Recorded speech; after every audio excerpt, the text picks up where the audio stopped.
to yo folo fatu ma fa talo fatu ua tātou lia mai foi so onga neo tātou pokalama o le sono fa moi fa taima vi ia le tua ia ina ua toi maua foi le nei lao le ia manoa matango fi fa moi ia o manuia me uma i lau fa fonga mai o le paanga masani ia po so stasi fa ta mai mo mai i le nei taimi mua i le tātou pokalama le nei i le suafa manu malo ia suke resort fa pe toi ta lofa matalia na mai oe le wo le nei tu la tatu fa soa ia ai le so polo dem natu tatu sa ili le tua le talo o ma tu to ma fa tai le nei no a sai toi mai fo ile so fu o na nei ia mai se fo ile tua le fa fonga mai mo mai o tata ma tu inatu le nei fa soa yu a fa mon mole fa manu ia mai sili ona mafta mai o lo nga fa pula ma fa malon maina o la do fina ngalo fa moi ia masi foi o mato fa so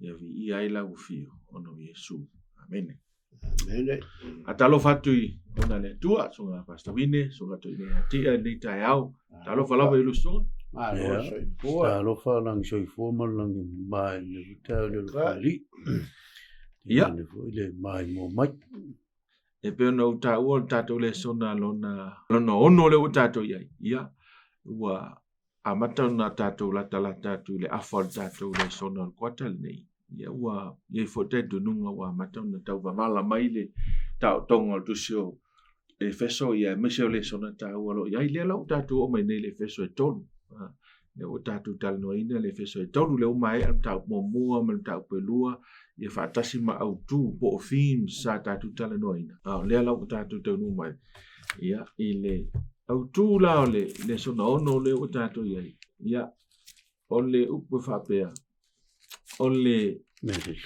mea lilo ole mea lilo ole tala le lei po le misterio pe on fa liu nisi the mystery of the cross of the gospel the mystery of the gospel ia a fa pea ni o se mea lilo lu songa ia ono no minga e tele ani me taun tatou sa ili e tatou ilo au ai folinga mai o se mena na tia ai folinga mai la le u failo ina mai i le tusio efeso e ala mai le apostolo paulo mai ta ua tele la tatou su enga le le mama oni o tatou manatu mama ia le anga o le tata no me tau me lilo no minga e mana o mia le tuatu o i le nganga o le tua in efeso so ni mai pe la a tatou a matala i le faitauina o la fionga le atua ia ma tu mai ai lo fina ngano ina i mfaiona e marmlamba o le autu le i po le mau autu o le efesolon ta upo e tolu fa upo e duas fulu mai lua tas le la si tatou faitauina fa mon ia wale fa afonga anga le tatou tangata ia te ia o le na te mawhaia o na whaia o mea uma e whaasili lava i mea tātou te ole atuai ma mawhau iai e tusa ma le mana o lo matuanga lue totonu ia te i tātou ia te ia le vi inga i le kare sia ono ke riso Yesu ia o mātou pulanga uma e whaavavau lava amen ia o le foringa mai o tatalo le mea lea ia o le ase mafuanga walai o na whaai u ia le mata upu e tolu i le tatalo nei le fo fa mawhaina le tatou le sona ma taton i le mwhain tatou mo la toanga le mau le nei pia le mo le atoanga le o le whasoa man mela leo te manatu e le tatou i loa tatou whasoa o le vai aso le nei ia lau sunga vine pe e leilo saunoa mai ia e le tūlanga o tātou whasoa e manino ai fo ia le tūlanga o tautonga o tātou whaatatanuanga. Te loa e whaatai atu le o lau tū o tusi leo le o le alofa o le atu ai tānt whapaupa o le tusi voi le tolu pe i fōlinga ma mawhai le tala noa Paulo i tala whaatau tangata nu ese ia ina ia manino ia tangata nu ese i lo lanto ia ile aveo i lanto ma Israelu fale nganga ma vatu ia Paulo le langona le ia ese langona voi le mana tua i tangata nu ese le tāua la tō O le ala wa lifi e Paulo ma manatu Paulo e watu le fe au le. E a whai e te wawa i le mtau pule to lolo tala nua i Paulo e whatau. I le mafua a ngol vala uinoia. Wan mea le alin tau le apostolo. Onu ese. Ina ia maua i le fsota inga wawa lata le. O tangata onu ese. Lea o tonu i le whaotanga le tua matalia le tua e vea ma o lātou te tai. Ma pule o lātou soifong. Pea whai la tātou te wawai. Mai whamtalanga a Paulo i le vaenga whai ule o lan talo. O le talo le pei fōlinga mai e wa tuu maa wa lunga i e Paulo la ngona o tangata onu e se o lātou o suli. O lātou o suli. Whatasi ma tangata ia lea sa whailo lātou wa tangata i sala elu. Ma wa velo i lātou o i sala elu whale nganga whatasi. Ma i lātou ia o i sala elu e liwa pe wa mawai i sala elu whatido la iei. Ai o le o toi whapito tala le te ua sala lau ma tala le wa iei ia i sala elu whale nganga. So se tangata muli le wala le tua le na mai te tai ele lu. Lono winga la tangata na tau o isala elfanga. Neve me whamtalanga le apostolo Paulo. Le tua lea na te mawhaia me uma. Mai lona rumkalanga o le tatalo le apostolo. I outou tangata no ese i outou lone le. O kuke pole loko o mai mauko mga koe leo ka ua o kou mai e tutusa le lei autou. E le ese i arawa. Auki ko mga koe e mawalano tau pe ese o kou.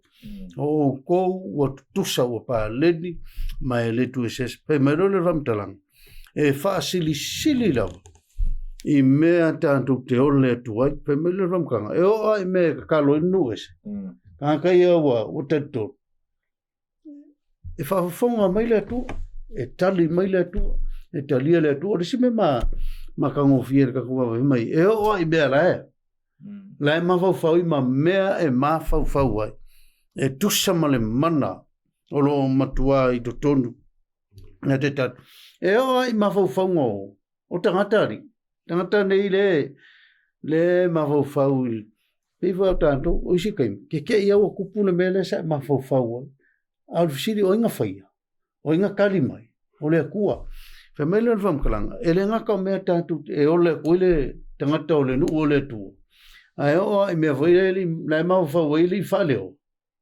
e mawhai nga lama le kua. Matali mai pe asin fi le kua rai. E iei e kunga rungo lo mawhau. Whai mere ane si whamkarang. Ia e kusa male whaulai, male ngaluenga le mana o le angang paia. Whai upula e luatas. Ia i ante ia le vi inga i le kalesia. Ia ke viso Yesu. Ia unga tupulanga e whavau. E le ngata la e mo le kaimi le anga whai le kusi. A le whea au le kasi. E ana i le alo whatunoa leo kusau mai. Tangata nu ese ma isala elu. Ua suli whakas. E whai mai ele ngaka i kaimile. Ai o ai kupulanga whai. Lea e anga i mai.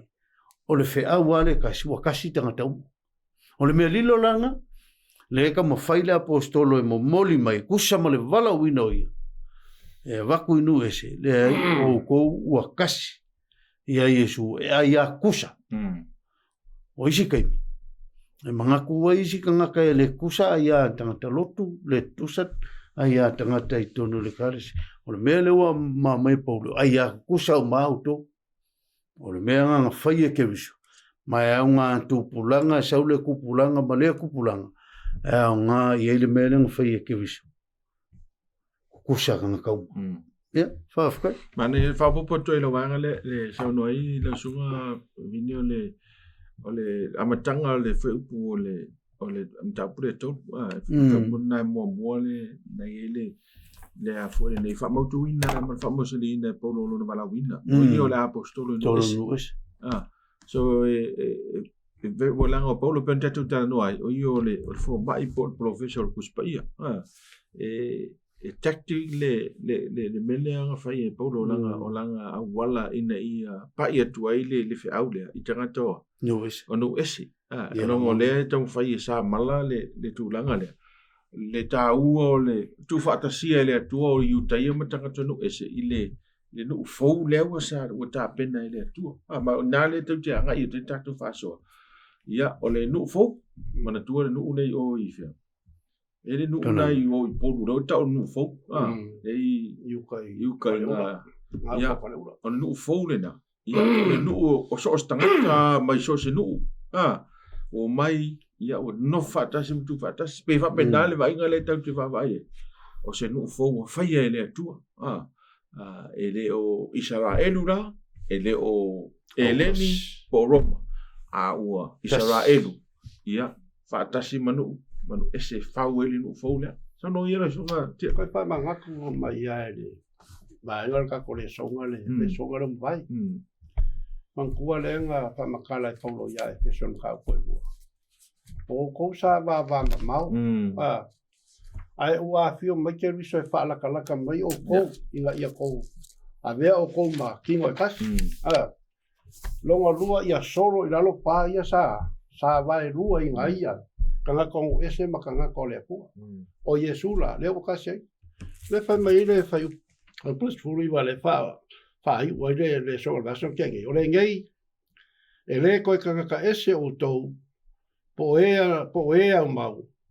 Au anu whaatasi ma le au pa ia. O le a inga poi o le atua. Mai lo le paulo le vaenga le e le koe kanka ese o tou wa a inga whaatasi ma le atua. A le fua i ai lau ko wa mio mau ko fua whangai whai. E fua i le maa kuli manu. O i le maa tuli manu. Whaasingo e la poskoro paulo. O Yesu ke riso o le maa kuli manu. O le ale fale, whaakusa le fale e whai. Ai maa kuli manu Yesu e fua i ai mea mai whai.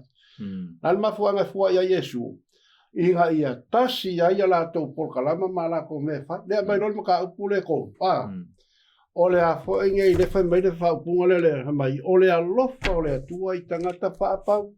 Pau, ale mai lole lau ko le songa. O le mea lilo le tala lele.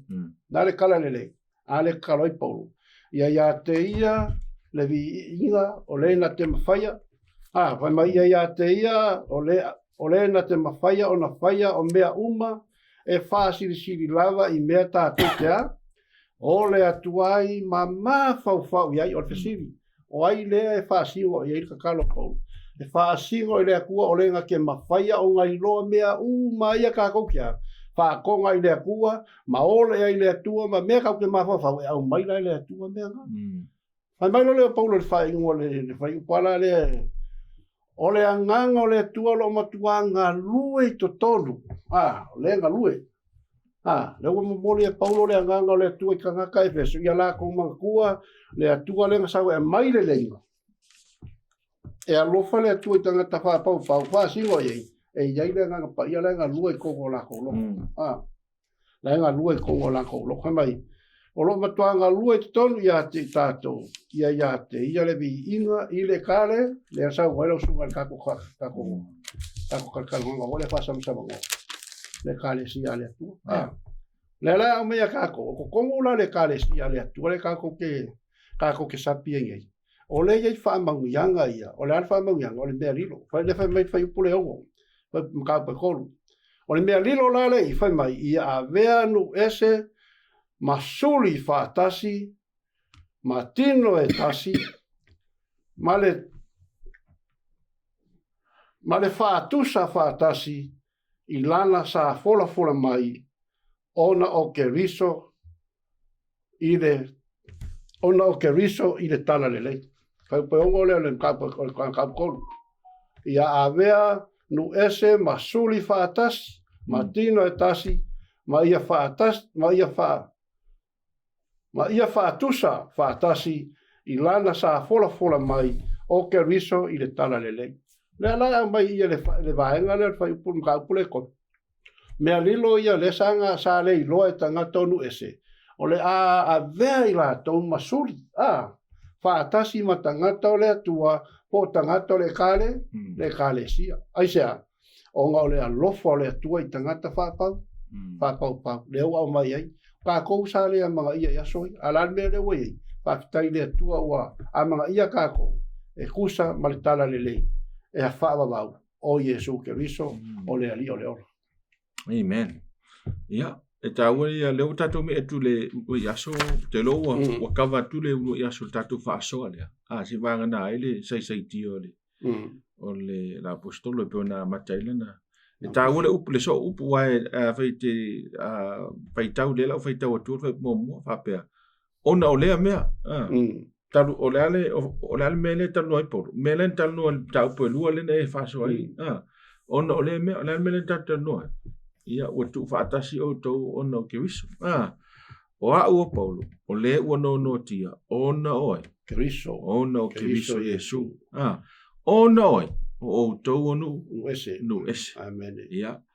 Ia si sau no ia sunga pastor. Ile whamai a main vang mo mole tatu me etu le vang no. Ole. Ka ua le vanga le. Whatpui le aposkolo, tantonu ese le kawama. O le mele ka umai eile le mamafa i le mafau o le apostol. Whe posu whanga, whe mei o ke kokuli o ngo oku. O le langona le ka umamoli mai e Paulo. Ia langona e tangatonu ese. Ia mafangfanga le e kongolea.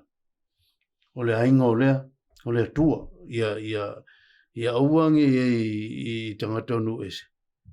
E mafau e pore me e wha maongi la ngona o tangata ia mātutea. Mātutea mafuta o tangata i sawa. E rongo le mea le sa kukulua mai pēr whaila ka kuwawai. Whai mai ia rwamtara. Whai upuelu o tau whalongo i le sa ninga o le alofutuno. O le atua, ua tui na mai a te au. Ona o tau. O le mea le kau mamoli a koe le aposko. Kuksirifia. Ngā o maua ngālanga wala au le kua. Ia te au maua le ia le wala le au whaasoa koe. E le moa au. Ai moa au kou. Ia o whangaunga ngā le aposkolo. Ia la ngonga kangakangi. Le ka ua o laku. Ia auangi i eise mangaku. A mea ngā mai ia e mafuka mai ia liska ua. I le whaipo e tolu o le onolo tam whailawa le aposkolo. E whaamatala le mea lilo lea. Le ka kwanangoinga, o suli. Ka leo mea nge o ainga. E ka ua ke le mea nge o suli. Ia wai le wa, kai peo le mele sa, taulangi a isala eru o la kou a suli o le. O la kou o suli o whanau o le tua. Le upula, le langona la ngā, le kam whaipau le momoli i ngai kangaka ia o ko, le o mai le lo. E kau, le o ko o suli.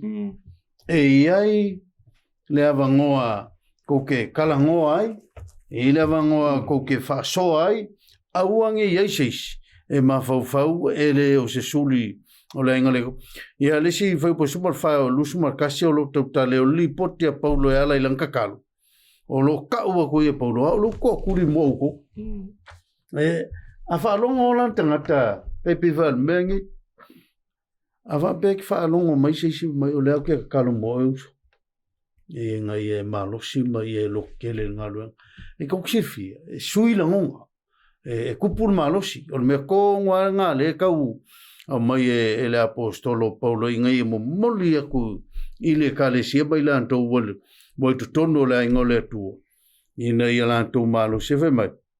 Ia wha malosia, leisi o leisi mea au kua e alainga wha mga koe Paulo i lantatalo ma avantu i tangata o le kalesia ia ua mafuta whatasi mawe. Me momoa, mga o le aposkolo i wha maalo sialo la kua o langa whale nganga i kong. Ngā i kong o whepusuma le ongo. Newe mei Paulo ia wha maalo sia o tau le tangata i tutonu. Kuke leo kon melo kanga kai maalo si whafu. E ngā lua i whafu. E ngā lua i vainga. Umalo le meanga. Vai loa. Ave mai Paulo, o ke ngā lue ngai e iei a ke o koule maa losi to tonu. O le maa losi kong, o le mei lei loa. O le mea lai ngā lue i le nganga o le kue kong o lokor kangaka. O ngā liua kong o lokor kangaka. E whiu ara meku. Matala ma whaupunga. E maua, whai mai e whiu posuma le whiku. E le ngaka ngā. O le si mea lea lai ngā o whamangako ki a ke o koula, talo lea. Whiu posuma le whiku. Ia nofo mau ke riso i o tolo. ia mausalile ia o Yesu o koulangona e mausalile o le Yesu o koulangonga o koulangonga lo ko suli e ke le ko manga ko or ka kaise ma voanga nga lengwe me le apostol e le nga ka le foi me le fam talanga la apostol ina ia mawa auto ia makua mawa no winga pe a mole la wole kul makan pe angin makangi pe a sifo e mawa ele ia se me la pa un ofie la no la e a fai pulo e su fikulon fai un me le apostol me le alengo mga ko kisila fia mai loing le me alengo ka kalo mga ngau ia ke ko e wingo le fat pui ongo ko le sire me ka we ke ko inga ia fa vai ina ia tau me le o le lofa ya o le winga ngal fam talanga la apostolo le ka mo me vai ngal ka ko palo ya ole okay lo si de ngame uma ali tas le mo le sai tio ole ona le tua wale tu si mai polo le tu si mai fa pui mana tu foi lan ta tu tan no se vai le sona il bene le tanga tai fa pui e tasi al tangata al fa pui no o soli tu la fon i de aso i vai te mi o paulo ya ta tu lo umai le se te mi le pe ni te mi o tele ai ya ta tau tangata to le le fa le pui ma me umana le no fa ma fa ya ma te no foi mo man na tu ai le ma fo anga sai tio la ona le tu fa me le de mo o sai tia ono Yesu ono o to tangata no ese awa ona tu volta la inga paulo le na watu lan malanga lo na dua le na to fat pui I mean de ngaba to imase Efeso patu le kalisi Efeso al na malanga la le na watu lo fat pui rom ora to mo fai mo moli le tala le inu ese wa le si son pinio le molingo tala le inu ese pe o po ale la fa mai paulo wala na sai tia ono to o to tangata no es so le ala to fai paulo e la unga mai wa paulo yo le ute le ta no tu so Filipin tau pe todo io sa Beniamina o io o Farisaio o io le ute e to si tu la fo io ale ala tu si mai fa mai le ala tu si o no o to tangata no es e ta ua ya ta o me ne yo le komito le tangata i nga wengo wo vala o ile tu iwa ile ti ngale sai tio le tangata ya a te lo sa o ngale mo tato uma tato e la vea lo me fa pe io o mo fi kusi le karesia ngofo ya fa pui le se me fa to fa ya paulo ti ngale sai tia le e tu si mai ona ta ua ya te ile me lilo le tangata na te lo le me lilo le ngalue ele se me on la langi nei na tau fia ia mai fa so ya u yo nei va ta una me le va ngalo le son ele se me on la langi ele se me na te fai ona tau fia o mai le fa sala la window fina ngalo le tu pe a o nei no le me lilo la le me le tano o le lo fa tu no le tu fa o la ina tanga ta le tauna ele taun fa o ina e se so no ia lo su ale me ka ua ya ke o le pule no tia no tia ele ongo kia paulo ongo yonga pu nga ngau ele ongo kia paulo ongo yonga manga onga ele ongo kia paulo ongo osembe wa fale kongu yo ale ongo kia le kaukala i paulo i ole ongo kia o ia wa ave ese uma le kangaka kwai ai ua makua fa fo winga longa loko e kusa male wala winga o ia e alu e avele fe au ngwesi avele kala le ia Yesu ole alunga la paulo avele kala le ia Yesu le ua kupu wale mere ole kaukala la paulo ua ngongo kia onga o ia ai ua kaukala ua ngongo kia onga o keriso ole ase fe au papikoa mo kako ole fe au papikoa lava mo kako e kakau unga ia kako le mangaku le ia ngongo kia kako onga o Yesu Keristo mana kala lele le ko ia kako le belo le mangao yo kikiro ia kasi o kako mafo le merilo nga le kaunga mo kako ia kako mo le merilo le ole lofa le fe mai Yesu le maka yo lima fa fari o ko fa longo fa mai e anga mo ia o kou alolofa aku i e o alolofa mai a ke o kou. Ia o kou ingo aku i e o ingo o whekuu mai a ke o kou. A mera Iesu, a oa. O ke whai aku i a ke o kou. Ia o kou alolofa aku i e o lo o whekuu mai a ko whaamangui aku i a ke rako o ika mai a ke o kou. Le mea lilo lan ngā le ngongo ki ai Paulo. Wale koe kali ai Paulo fe upu wai. Ma fe va ka wai o ese ma Israelu. Ai wa kama fai Paulo e a maire e Iesu ke iso re mori ai ia Iesu. E fe so o ngongo ki au o ke riso. O ngo le lofo ke riso ia ke o ko le ko le kala le. La kala le. Ia suri fa kasi o ko. Ma ingo le ko Israel. Na ngai ke le po do eso. Ia ngongo kia kako yo kako lo. Ia ngongo kia kako lo kako mga kwa piko. Ia ngongo kia kako yo kako mga ku reanga bo le sa me le son causa le va so le. Ki ngeia pa vai lo kolan pa. Fe lo kolan fe ka ngai fe ai nga. Ngai yo point ya wa mai ti au no tulanga le pe fodinga mai le o ta u tele ya Paulo no ti o ye tanga Roma. Awa mai Paulo le upule o no tia on no Jewish. Kusa ku isi som kala. O i o banka Yesu. Ai sea. Langa foi la loka uma nga onga ai foi le finga no. Yesu. Ya la songa vini la solua. Ya. Ole fa dia le ole potto le tu. Si sono ia la songa pas. E loa o le mangai e o le wala le whaonga e le apostoloi me momua. Pea whaika ku wawai le whaupunga le whaupu e le apostoloi o i o le uauna. O le poko mana kamai le whaonga i e le kua i e tangata. E leo ave paulo i a meos tangata e mawalunga. E os tangata hoile o ke silfia le mele o kangaka e o si kaimi fefe kangaka pa vai ko tangata e mawalunga. Alba vai leia il vai ngale fe medam talanga paulo le fesole toroi pumu.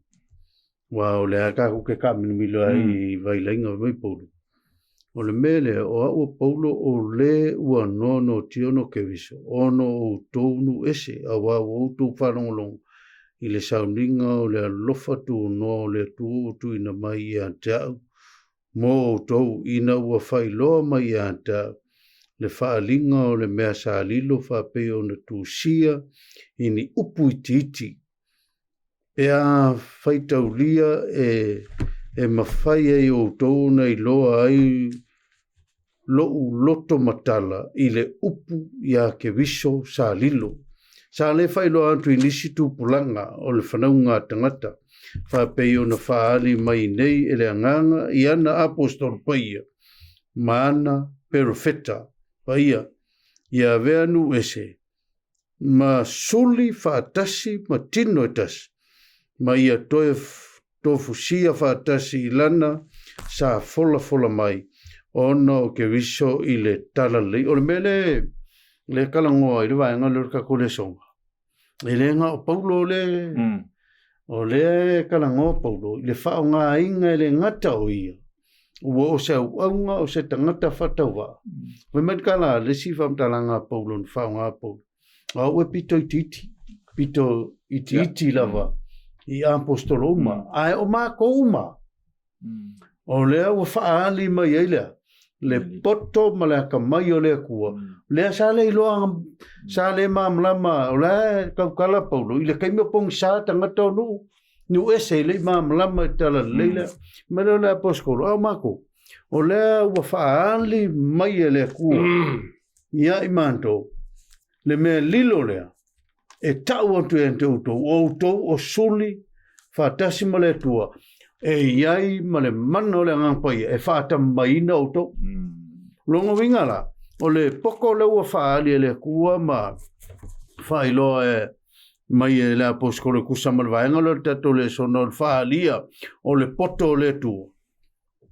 O le veo o le ua apostolo ma mea whainga luenga ma to sina ia tangata e leo se poto seisi ma e leo mangaku polo ngā ia o le lako ngā ruenga fai whakasi ma le akua e le ngaka ia o le aua poskolo fai mai e iai ma tangata o nu ese ma perfecta longa winga o le kaukala o le poko e mai le akua e ma fai inga maana malama ngā le ala e kaua mai e le poskolo i ka kawai ngaro ka kulesong e kau wha mangakua koe tangata o nu ese au kuke pole o le mea ngā e fai e le akua wa mai e le akua e mako leo mako fai loa koe teuto ia o ka o suli o le ai kusa o le upu kau ave le o le mea lilo le pe fai e kako kurkuru makai le mea le o le mea lilo le sanatia o le avea o nu ese o le feau lea o le avea o nu ese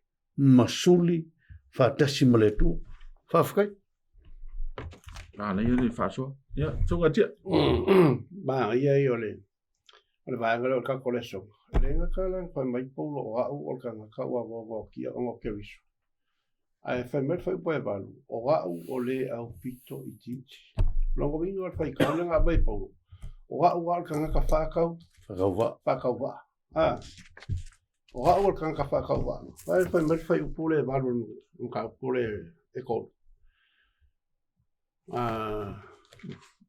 fai a mao auna ia wa mai a tau lea pito titi lava i leo pai e o man le lava alofa tu noa ina i au folfola antu inu ese leo loa faula i o ke wiso le masusui na lava o le whama mawha e paulo i ilonga kangaka i leo se kangaka kaua loa longa kangaka i leo se kangaka fo i lea haka mai ngofua paulo maku ia o le kangaka whaakau a o langa ngaruenga o le whaailoa lea o le oloa po le alofa whaula i oi o Yesu ke riso e moli yaku le whiau le kangaka ngu ese le moli mau wali kimo ke o le mua wamtau pumo mua whapasuma lima wha mai o le upumoni le nei e te tau lava o na matua taria na maliu mai ke riso Yesu i le lalolangi ina ia whaola ina o anga sala wha mai lole mpaulo whai unga whai upunga ua siri musa au nei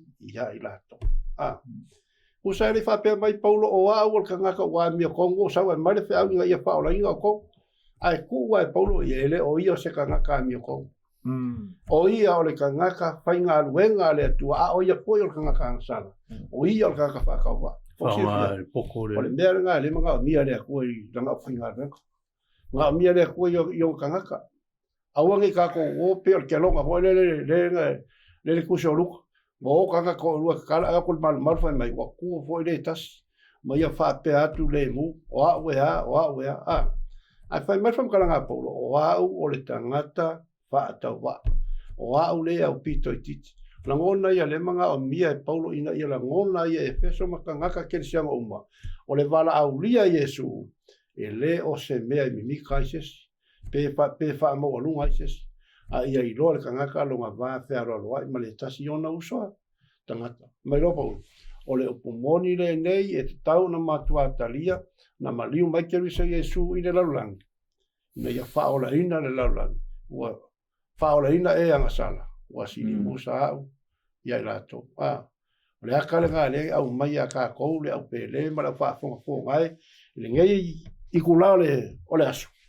Nga o mia Yesu kako mga ku whakau wa ia kako ai ka maua lunga kako wa ia Yesu o le whaalinga o le poto le poto sidi o le tua le tau o le fasfai tau le o le fsid mo o ai o le ale poto o ai e whaali ai o ai e ave ai pe o le mena le tau mai paulo i whapea maila i le whaitawina ma le tatu whaitau umai le mai foi upuna na mai leo vai nga tawe pe so mai le so longa sunga tia foi valu sau foi poe iva sau er fuma suma tas mai wa mai ya tia o pitu titi lava ila pa io male ne ava lo tu no ina io for atu ese le lo fa la io ke riso ele so ina lava e whaamalamana mai nā tu fo I tangata uma le winga o le mafutu whaatasi I le mea lino sa nā tia taru mai tūpulanga na mua e le atua rongo winga nā lana o mai le poto le ina I whaamalamala matu ia mea lino o le na whaia mea umalawa e Yesu ke viso saloma le whapasifuru ina ia I loa o ila e tauna I loa ina ia I loa nei e a li I sili ma le au whai pule I mea o le langi ile e kālesia le poto winga ese o le atua e tusa malona fina ngalo talua na mua lava na ia whai ke viso Yesu no tātou li nono winga a fōringa mai leo tātou mau atu I le mafuanga tonu ai le ina le fiu paulo o no tangata ia tauna ave e talale mai a mata mai ali siri I mea o le langi nono winga no foto o mai il fam talanga le wai pe fōringa mai tau so e paulo le upule a whai pule I mea o le langi ma le siri nono winga e le ngaka I le kālesia e o foia o ile kalangoi karai pūru o nganga o nganga po ki apolo po ke mongi o lono winga e o ia la tona e o ile kālesia e te tauna whaai loa le poto lea e whaai loa ai le fina ngano leo le tua talu mai ana mua lama nono winga a le loa e tātou le whi au ma le loa e tātou po oi ave ile le whi au e le teitai a tātou le nau e ave le whi au kako wawa ai e kwa di mawhau whau paulo ma kako loa di mafu anga e lenga whai e paulo me inga i e whai ma di mafu anga e lenga le fiu ngō fie le au na lea ale tu o le wina tonu wa le e me kunga le ku kau fam kala ku la ana ko kele nga kailo ma la mai le me a lenga ve paulo ma pos e leo se loto paulo nga ma fu ai nga fai nga lu nga lenga lu ai o le poko nga mai le tua ele nga paulo foi la le fai mai paulo o ai sia apostolo ma ma fa nga ele ku ana lo la ko poko e fai lo ku la le me lilo le o le kala le mo tu sa tangata uma e ana ile mariwo ye o Yesu fa ole mangale ka kolesonga le mai fam kalanga le nga ngalo anga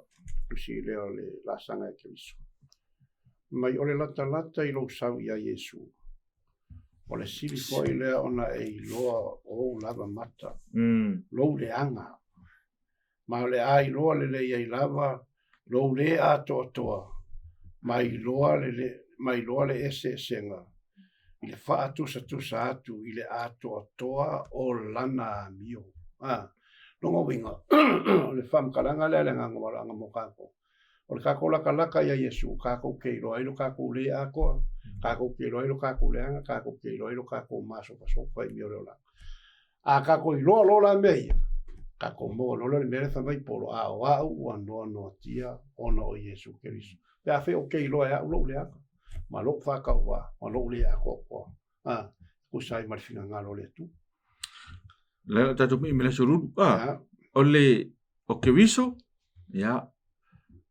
e no fo mau I tonu la loto polo lo fina ya lo sunga pas si so noi ma era ko fai tau mau ma ngai fai bo sufa ngai ko ama ka suto me vam talanga lo suto o le nei o te ai o yatu aua nei fa vai ina ua popo tia ono to awa mea to te mita ilana ko rio ole mele ko mo mole ko la ele apostol ia aua ngi sui se ma fo se si on long fa pui ma ko rio kan ka fa pui e fai I kala ngaka ma fa lu maina ma mangaku ka ngaka tele comfort pui ngaka le mela le fe me le apostol au fa vai o ngol mele o te no ti ai fe me le kalilo le fa sumar fa le la ga vai sumar fa o le mele o te to turi ai te ma o tato ri o Yesu Kristo ia o fa ngoi nai ne langi a to lang ina ia ko ina ia to tu saman faula inga I fa mar si o to le mana e lona la manga ile tangata I tutonu pe vengo ka fam kala ku skemi o sol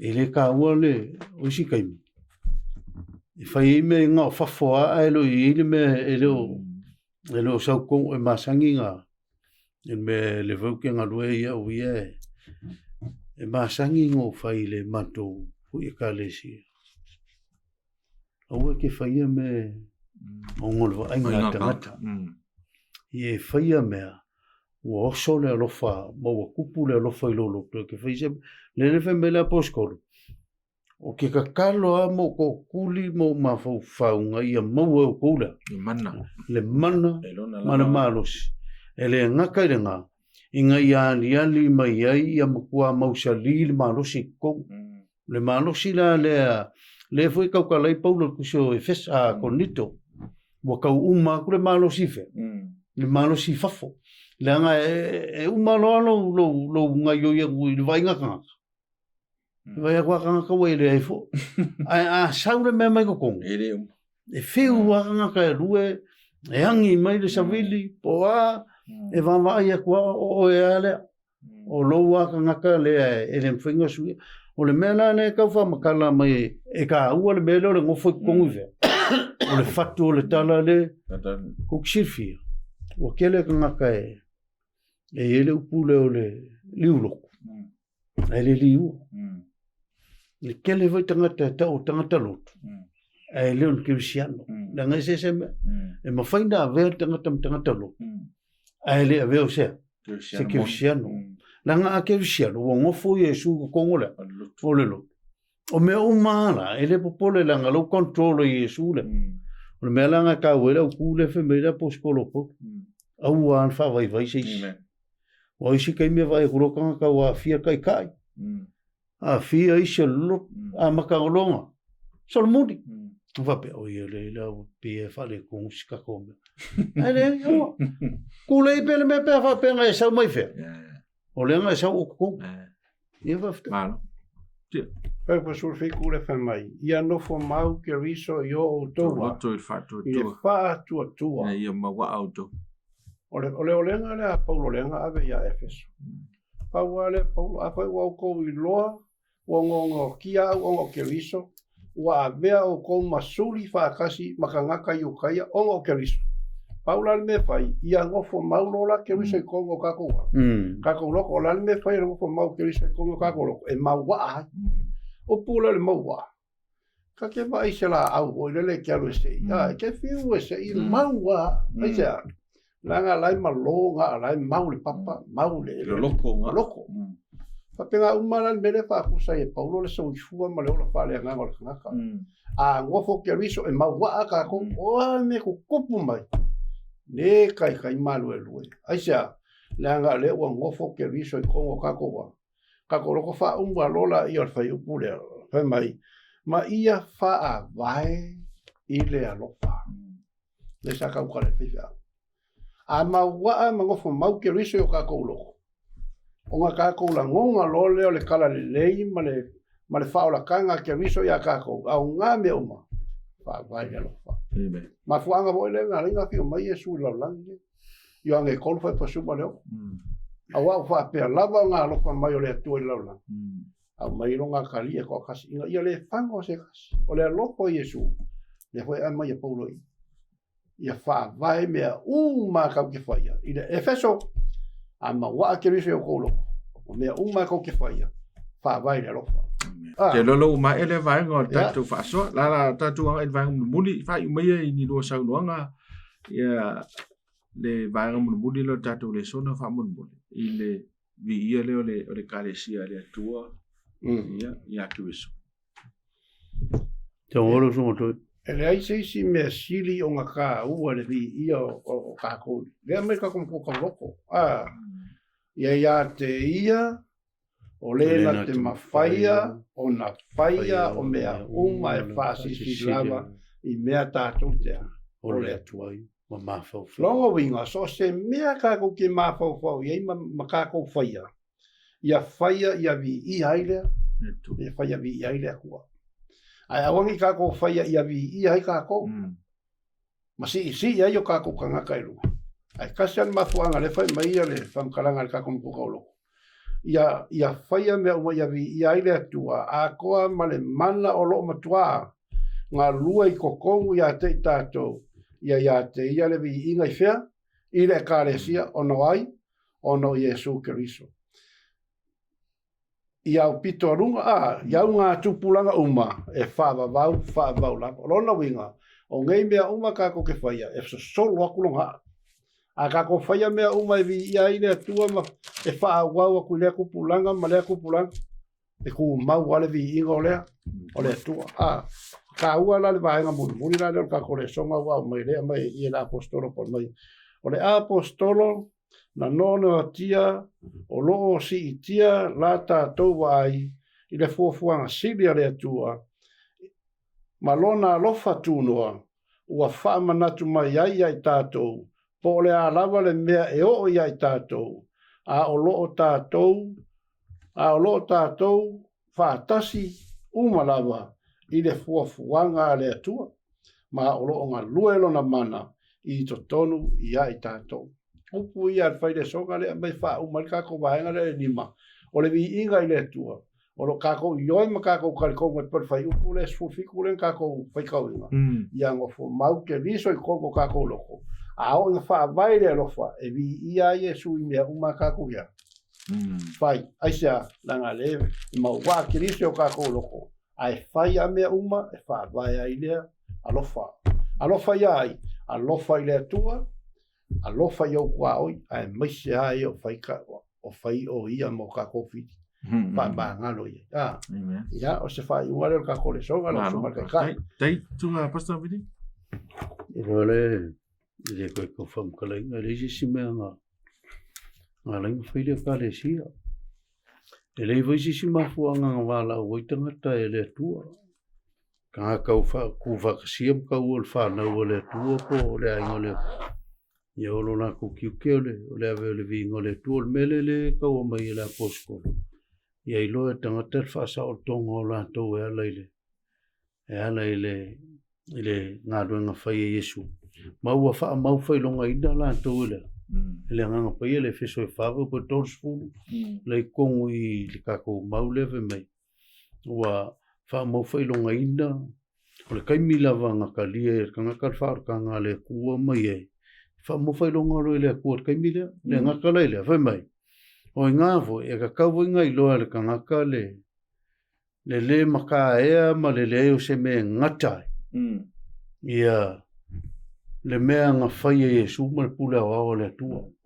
O le mea na a whape I loa ka ngaka o le kua e pule au au I le ise mea ngatai. E le ise mea e le kukusa ma pule I lanongi. O le mea na e kaungu whai ka ngaka. A vere vi ingo. A vere vi ingo le tua pe o le mea le. O le kiuke ranga kwa ngaka o le kalesia. E wha fo ilea, le vi inga I le kua. Le anga o le kua e makaukia, e le eise me ngata ilu na malusi. E le eise me ngata I le pule au au le kua, pule au au le kua ilu ngā mala ngefe mele le whamkalanga. E o ai I le aso e fio mai le ri. E iai I le langi mai vi e ka ngaka I le langi. Le kai me I. O te kaungunga ngā o te kako whai ngā melgi. O a me kako whai. O isi mere ka umarika kore song, o isi ka ngaka, o whai pule, o whai ka ngaka o lalongi, ma mea la kokea. Ame I le wha mua ma vele vi inga, a lea umarika ko waenga le ka kore song. E ka kaunga a vele vi inga I le kua, e le ma whaku sainga I sisi. Whafte. O te lo o le nganga e leina tupu ai le avel vi inga I le tua losunga. O le peona I le autua le sona nei, o mea lilo. O lo malama I mea lilo. Ale tu. Silvio to le pe na esa no pastor ma di fa le fa no longo I tu la ale. Tele tanga tolo. Fa ai le to tele ke usian. Tele fu tanga ta no tu spai. Ai la tele maua mai lo me lilo. Me lilo I fa lo ile nganga. I tanga ta esa ili mane. Fa ma oni sa ili maloto ato to mane na I maolai.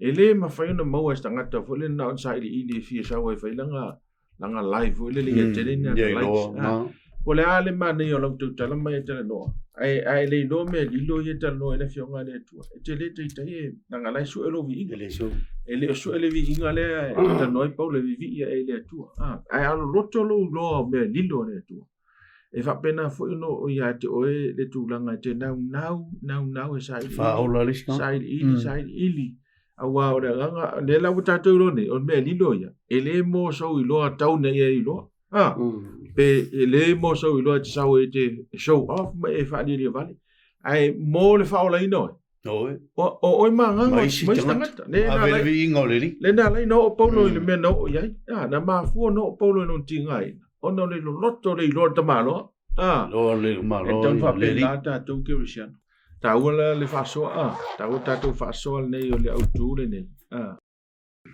o me lilo le tala le e au ya ta tu lo so ta u te le ia le fa so le nei ta tu pa anga ia o le mena le ona le mapu ta tu fa so le ia ta tu su e fa tas ia ta tu mala me lilo le ale tua o e fa tu ia i pele anga vi i le tua ia mata tu fina ngalo le tua amanu ile tua le iso le sona wala me le ono i baiva fa tu balu nei lungo le screen ia so ne fa o tu le sona po o fea lava me te ala o te pole po Australia po New Zealand po America po Samoa ia e o tu lava le sona mai la oferta tu tal no matu to mai le langi ia fa manuina lo suafa ia o lava ne mato pe o matu o ina ne le sona taua le loto o lo pinangalo le tua male fuafuanga poto o ina ia faola ina tangata umalawa matu lo ai le fa pito ngafa na o Israelu na e Filifilia na moa ai o lo fa le tua na e finangalo pa ia ina ia faola ina tangata umalawa e o mai e matu nei maso stasio lo fa funga mai ia fa mon so ani mai le matu sai de ilinga ni so matu le sona mon mai so ani la to lo fa tu pla ia le nau ta e so e me lilo la ofiong ni nei fa pena fo yo no matu so ni mon vai le ngate lo apostolo Paulo ai fa pelo matu matai no matu le Yesu Cristo ia tele so vi inga le tua ai tu mau no matu fa to wa ono Yesu matu wole vala au tuai